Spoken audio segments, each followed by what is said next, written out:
Hello and welcome. How open is the People's Republic of China when it comes to doing business or when it comes to investing? That's a question a lot of people ask, and my guest here tells me that the answers may not be the right ones. Well, I'm joined by Xiang, the Dean of the Cheung Graduate School of Business based in Beijing and of the People's Republic of China. Mr. Bing, thank you very much for joining us. So, the common perception is that China domestic market is not very open, and there are a lot of controls for foreign investment, either directly or indirectly, because you have to form partnerships and so on. I gather that you disagree. Well, firstly, it's a delight to be here. If you look at some of the sectors, yes, like financial services, telecom, they're not fully open yet, and then partially open. But if you do look at the whole economy, and then actually the Chinese economy is far more open than a lot of people think. For example, trade as a percent of GDP was as high as 70% in 2008. Even for the last year, was 55%. That's one number. And then far higher than that of US or Japan, for example. And secondly, China overtook Germany as the largest exporting nation in 2009. But it's important to note, vast majority of export from China are done by foreign invested companies. That's the one and only country on earth among the major economies. In Japan, it's done by Japanese company. In Germany, it's a German company. In the US, American companies. Only in China, over 55% of the export from China done by foreign invested companies. And also, if you look at the past 10 years, China attracted over 1.1 trillion US dollars. That's also a sign of openness.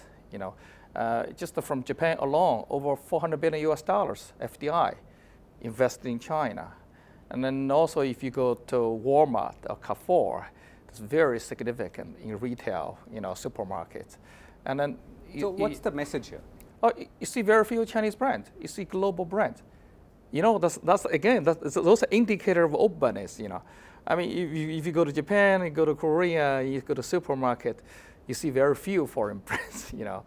And but China has a very large domestic economy, just sheer population. And then also another evidence is that you see Volkswagen doing well. I mean, making a lot of money. Toyota, Honda still making a lot of money, even there's some some sort of frictions today, but still making a lot of money. American company making a lot of money. So China's economy really become, if you want, is a bed for fusion among major form of capitalism. Every major version of capitalism playing out so well in China, making serious amount of money. Samsung in 2011, 30 billion US dollar sales in China, 30 billion export from China. That's about 40% of Samsung's global sales. So altogether, I think this is indication of how open China's economy is. And actually, I look at the Chinese history, and in Tang dynasties, Ming dynasty, every dynasty, when China was open, China did so well. So this is not the first time China is open. So we were like that for many dynasties, yes. Yeah. No, so does this mean that, having an open domestic market policy is beneficial to overall economic growth? I guess that's what it means. But yes, I think definitely a key reason for China's economic progress in the past 30 years is it is open. So I still believe China continue to be open. Because I said, if you look historically, every time you're open, you're successful. So this economic openness has benefited China substantively, also benefit the cooperation from around the globe. If you look at 2008, since the financial crisis, China has been by far the most important economic contributor to economic increment. I mean, that increment is benefiting globally because it's economically open.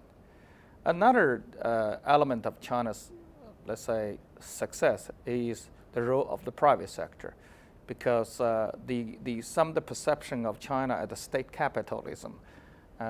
Yes, there's evidence on that. Of course, the SOEs of the government have influence and control about 80% of the listed companies. Capitalization of listed company in Shanghai and the Shenzhen Stock Exchange. This government has a very powerful influence in allocating resources. Some of the sectors are being designated to the play of SOEs. But if you look at data, for example, private sector contributed about 70% of GDP of China, 80% of jobs in China. Over 90% of new jobs in China are created by private sector. So if you look at those data, the role of private sector very significant, compares well with even US. Yeah, so that was one of the points that you were making, that you argue that the Chinese economy is more open than other people think. Yeah, than the US economy. Yeah, I mean, like, for example, Cisco, 75% of these internet backbone infrastructure by Cisco, American company. But Huawei technology from China, sending anything to the US, a national security issue. But in China, we have no national security issue. You have a Huawei, you have a Cisco, you have IBM mainframe computer, you have Microsoft. Is that because there is comfort that the ownership of Cisco is in the public domain, and whereas Huawei, they may be... China could use the security concern to block the sale of, you could use easily the argument, as well this air traffic control system, Lockheed Martin issues. Why is there no national security issue?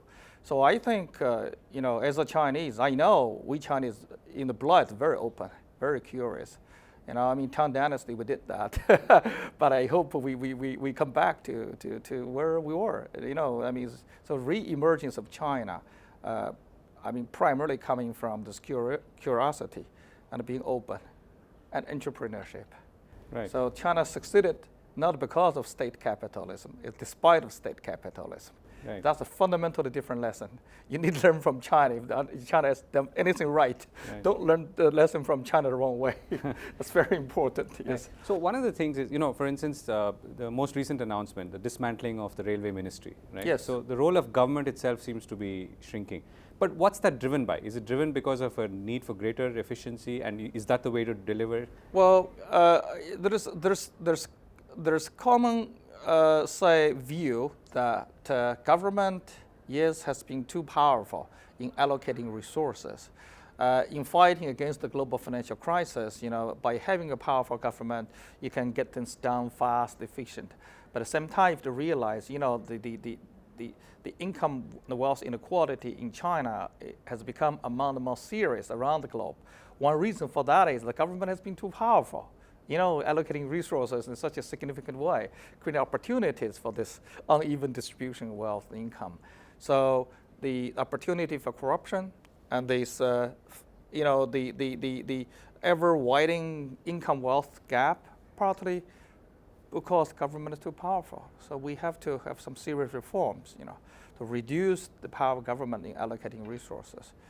That goes step by step. I think in the right direction. Right. So last question. So do you see the role of state-owned enterprises reducing sharply in the next decade, let's say? Or maybe through divestments and... I think it's not only the state-owned enterprises. I think for today, everything's so globalized. For IBM, GE, Siemens, they have to leverage resources globally to compete in any market, in India, in China. So the same logic applies to the Chinese company. So it will become a basic human right for every company to learn how to leverage resources globally, to compete in China, in India, in UK, in US as well. So in the past 20 years, because of the economic openness of China, you might consider, China is truly being globalized. The next 20 years, a central element, maybe will be the global economy will be Chinaized. So the Chinese company will go around the global shopping, not necessarily for talents, for technology, for brands. So it'll be two-way traffic rather than one-way traffic. It would be natural, I think. So not only the SOEs, but also the private companies as well. Right. So we've run out of time, Mr. Xiang. Yeah. Thank you very much for speaking with us.